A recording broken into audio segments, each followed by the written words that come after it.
Hey everyone, Eric Watson here, freelance writer, player of games, writer of words, recorder of videos, an online role-playing aficionado. With this video, I'll be reviewing the DM's Guild adventure Something Smells Fishy by Phil Beckwith, designed for Dungeons & Dragons 5th edition. This adventure is included in the recently released bundle, Adventure Anthology of PB Publishing. PB Publishing has also provided a review copy for the purposes of this review. Switch on over. So Something Smells Fishy is a murder mystery adventure designed for players of 2nd to 4th level. It takes place in and around the small fishing town of Larton near Waterdeep, though you could drop it in at any coastal town. It concerns a missing shipment of fish that soon becomes deadly.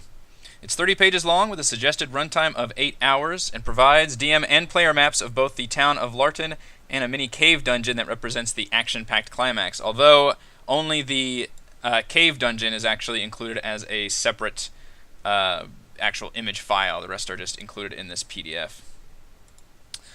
The story is divided into 4 parts, which are supposed to take place over the course of 2 days.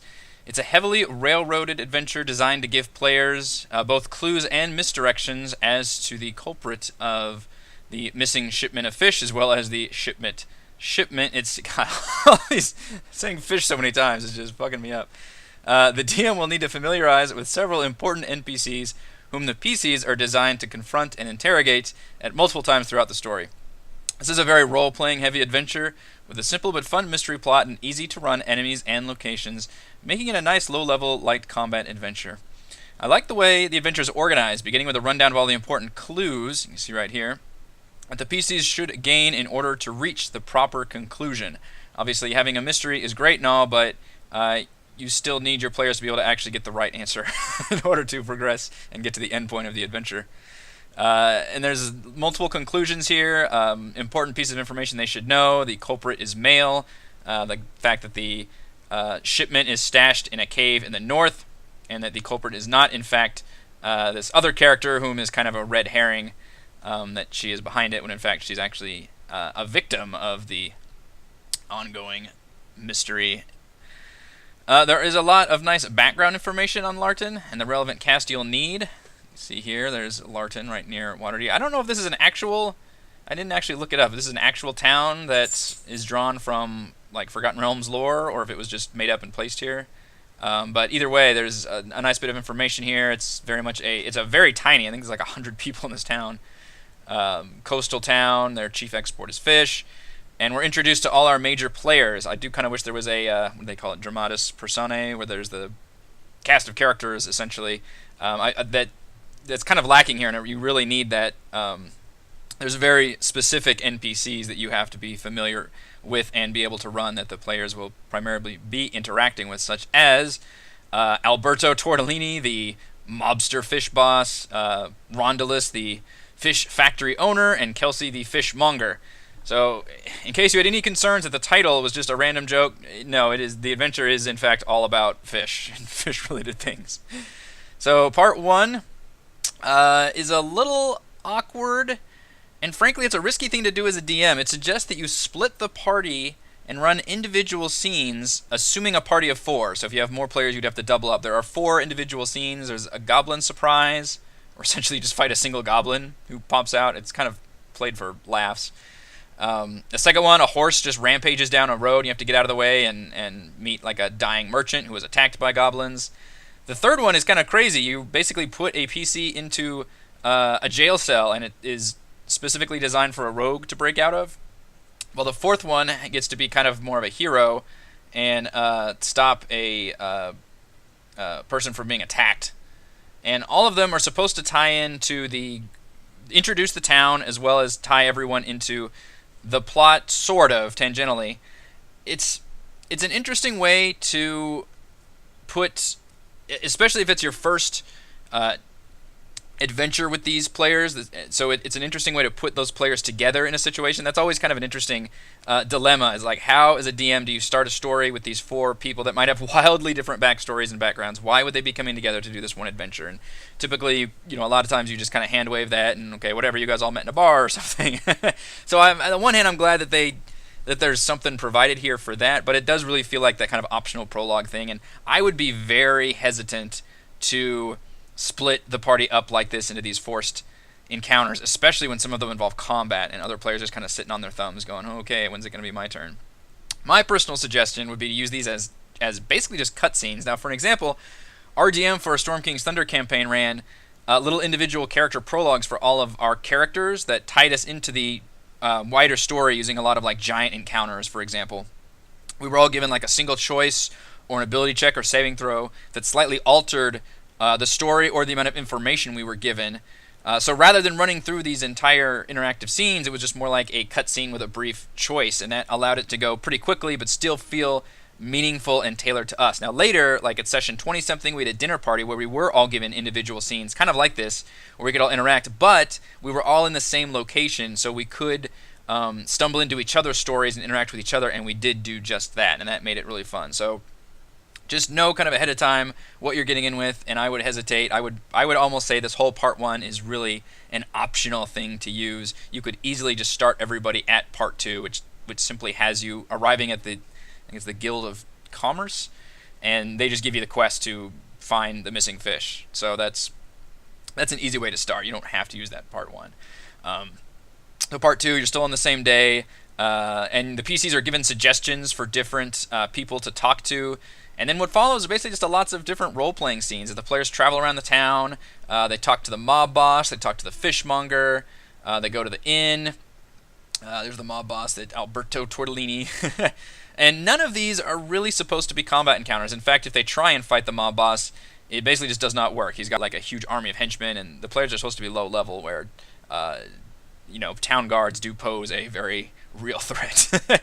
So, again, and I'll emphasize this throughout, but this is not a combat-heavy beginning adventure until the very end. The ending is a mini dungeon that involves straight combat, which could be off-putting on the flip side if your players really like the role-playing aspect. So do realize that's kind of how the flow and how the pacing works. But otherwise, this whole first day is supposed to be generally non-combative. There is one scene, which is kind of odd, of like killer seagulls, like straight out of the birds. Like, I don't know why seagulls would be attacking people, let alone fighting to the death. 10 of them, medium beasts. Is that a seagull the size of a person? It's still challenge level 0, so I don't know. You don't have to use this. Again, the nice thing is, because the clues all have, or what they call them, conclusions, all have multiple clues, you can kind of pick and choose what events and scenes you want to use as a DM, which that information is very nice to have, and I would definitely go through and choose the best ones to use, which is pretty much using all your main players, the fishmonger, the factory worker. You want to introduce all these people. It's like a good, 30-minute, like a half-hour TV show mystery where you're introduced to all your people, and then halfway through okay, one of these people did it, who's it going to be? And then by the end of the episode, it's a big shocker, and of course in D&D it means that you all battle. And for that reason, I think the adventure works quite well. So you go through, and the only weird thing is the PCs really can't do anything on the first day. Like, they're doing things, they're talking with people, but in terms of making a decision or anything to that nature, they're literally just supposed to go to sleep that night. And it kind of feels like almost like an old Quest for Glory adventure game, where it's like the plot advances by the time of day and not necessarily by what the player does. And that can feel a little too railroady and feel like the players aren't in control. So I think as the DM, and there are suggestions in here that specifically say, make sure you keep track of the time, and you're telling players, okay, you're going here in the morning, you go here at lunchtime, you're going here in the evening, okay, it's getting dark now, you might have time for one more place to visit before you have to turn in for the night.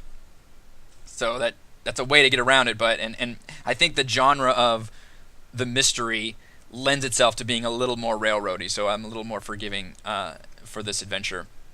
Also, a really nice thing the adventure does is supply just a bunch of other NPCs that the players could possibly talk with in case they do go a little bit outside the bounds of the adventure. There's just kind of simple names and basically physical descriptions and just a very simple sentence about what they know or don't know, and most of them obviously don't know anything because they're not the important NPCs you should be tracking down. So the plot advances once they sleep for the night, do your long rest, come back, and there's a murder. Bum bum bum. Essentially, the fishmonger has been murdered. The chandler, which I guess, is that a candle maker? Chandler? I don't know if I've ever actually heard that term. Is missing. You find her bloodied hat. And and you eventually realize that the factory owner is also missing. So these are obviously very important things that have advanced the plot. You can examine the murder scene, which this is a really cool part of the adventure. Probably the best part is examining the murder scene, because there's a really cool bit here where literally the better roll that you make, the more information that you can get. And especially here where you're interrogating one of Alberno's kind of lead henchmen, there's multiple things that he will tell you depending on how well any of your charisma checks are, which is a really nifty thing. It's not just a, like, did you pass this DC level? Okay, you get this information. It's, okay, how well did you actually roll? Which is nice and can reward particularly high rolls. And it's kind of the same thing as day one, but the stakes have been raised. Now it's instead of a missing goods shipment, it's been elevated to whatever, from class C to like class A or something, misdemeanor, to murder. And now you have to track down the murderer and find out what's going on there. So you can go back and talk to the mod boss. You can search the factory, which now has the missing factory owner, which is a big clue. Which you get the pretty obvious clue here. It's like, oh, I guess he straight up did it. As well as searching the Chandler shop. So they should get all their clues there, and then finally make the decision to go into part 4, which is essentially, hey, you found the dungeon where everything is. It is a goblin-filled cave a few miles north of Larton, and you discover the factory owner, Wizard, has been stealing the fish, essentially as to compete with the current, whatever the company's name was, and keeping them on ice using an ice elemental, which is really nifty. So the bad news is, although the front cover, I'll flip back to that, kind of shows that like there should be some maybe fish monster here, and given that D&D has lots of fish monsters, the Kuata and the Sahuagin, you'd think that would be included here, but it's not. The twist is that it's actually just a wizard with an ice elemental, just keeping them like all the fish frozen on ice, which I thought that was very nifty and thematic. One thing I haven't mentioned also, the adventure includes stat blocks for everything, which is a nice add. Even though most of these are obviously pretty easy to have, like goblins, you don't need to have goblins printed in here, but that's nice that all the stat blocks are included here. And specifically variants, like a goblin leader and a goblin shaman, which is just a low-level cleric. There's a custom-built wizard in here, which is nice because I think the only mage stat block in the monster manual is pretty high level. Even the low-level mage is like a CR4 or something. And then obviously elementals in the monster manual are CR5s. So not only did Phil make an ice elemental here, which is new, but it's also a low-level version of an elemental. So it's a CR2, which can be more better balanced. This does seem like it could still be a potentially nasty fight for second level guys, but I'm a DM who constantly underestimates the party in terms of raw strength, so I'm sure if I was running it, my players would just demolish me. But it does have a cool, in fact, let's skip down to where we see the dungeon. Okay, here's the dungeon, and you can see, whoa. Okay, this is the DM's map, obviously, but there's a nice little trigger alarm here where it's, instead of it being a physical trap, it is actually a spell trap, which makes sense because it's a wizard back here to detect good, which the players can try and disarm with dispel magic, and then all these little icicle clusters that act as nifty little traps. So I like this map, looks good, and like I said, it's a separate image file, and you could easily plug this into something like Roll20. As somebody that pretty much exclusively plays D&D online through Roll20, this map is, in fact, looks like it was made in Roll20. I recognize some of these the image of rubble right here that's used pretty much throughout. But it's a nice little cave, it makes sense. It's not a big sprawling thing. It's got ice because the ice elemental, so that's nice. Just keep in mind that the majority of the adventure, like the first, if we were dividing it up into thirds, the first 2/3 is just pure role-playing, almost no combat whatsoever unless you count that weird seagull encounter. And then the last 1/3 is pretty much all combat, and it's just these 2 encounters. There's a couple goblins here, and then there's the goblin wizard elemental thing. So just realize that's kind of the pacing of the adventure. And finally, you've got nice little appendices back here. It's got even more information on Larton, including how big is it, why is it there, and I think this is kind of like plugged in, where if you looked at the Dungeon Master's Guide and said, okay, how do you build a city? Well, you should know this much information about the government, about why the city exists, and what's their chief imports and exports. So all that information is here, which is just kind of nice. Again, you could use really any town. Although this map is not quite as good, I would just kind of use, and you don't need this kind of a map for this town. You could just use a random town image and just have the players go to certain places. You don't necessarily need to give them that much freedom. But yeah, overall, I really enjoy this adventure. It's got a few flaws, but in terms of just creating a nice low-level mystery, I think it does a really fine job of doing that. It's particularly easy to run, and part of that is because it is well organized in giving you that information at the beginning, where it tells you. Let's see. Let's go to that part right here. There we go. Where it tells you the conclusions that the players need to reach, as well as the clues here, and it also tells you throughout the adventure what are some possible red herrings, which, like, you might think that, for example, the Chandler is behind a lot of this, and you find her bloodied hat, and she's real shifty, but it turns out she's just having an affair with the fishmonger, which is a cool, like, side story that can throw the players off. So there's nice little bits like that. So I think, particularly if your players like that kind of, obviously the mystery genre, the fact that they're almost like, and they're not quite federal agents at this low level, but they're tasked with like getting to the bottom of this.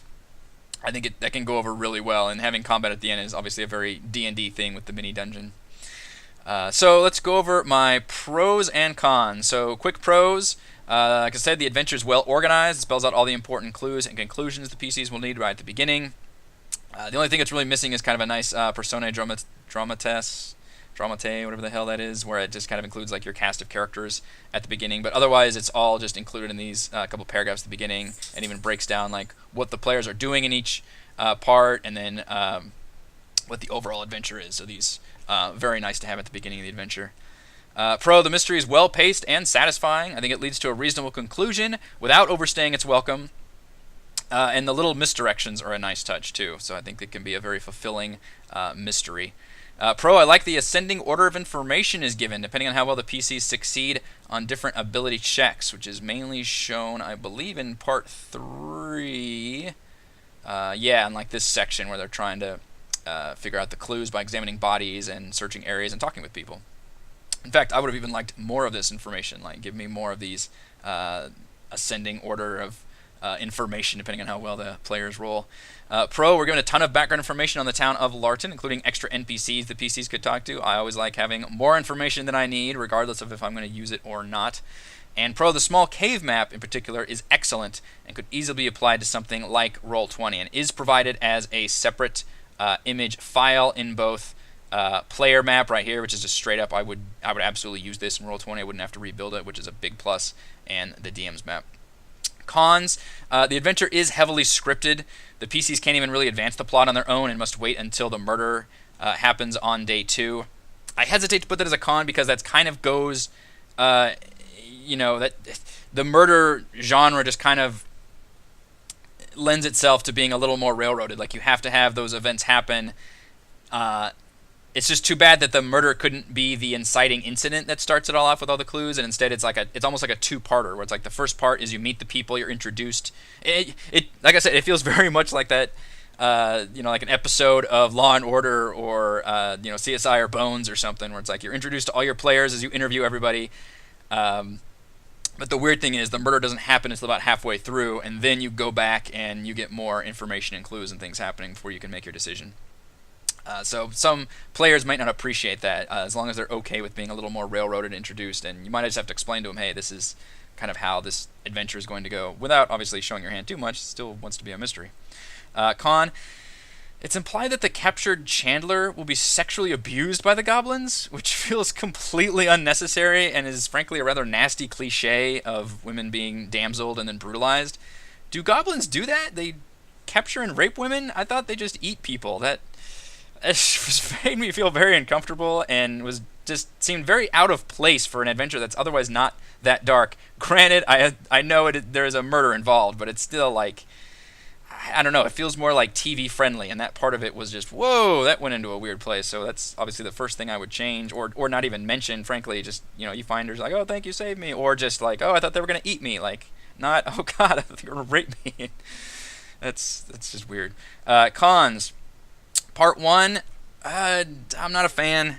I'm not a fan of splitting the party up, especially in the very beginning, and especially of having these tailored scenes, some of which involve combat, some of which involve breaking out of prison. I don't know. Some groups might really appreciate that. It could be a cool way of introducing characters. I think it'd be better served as like mini cutscenes rather than these full-blown scenes of just one character each. Thankfully, it's very much an optional thing to do. You really do not need to run part 1 at all if you don't want to, but it is there, and it's interesting. I'm just personally not a fan of doing that, I don't think.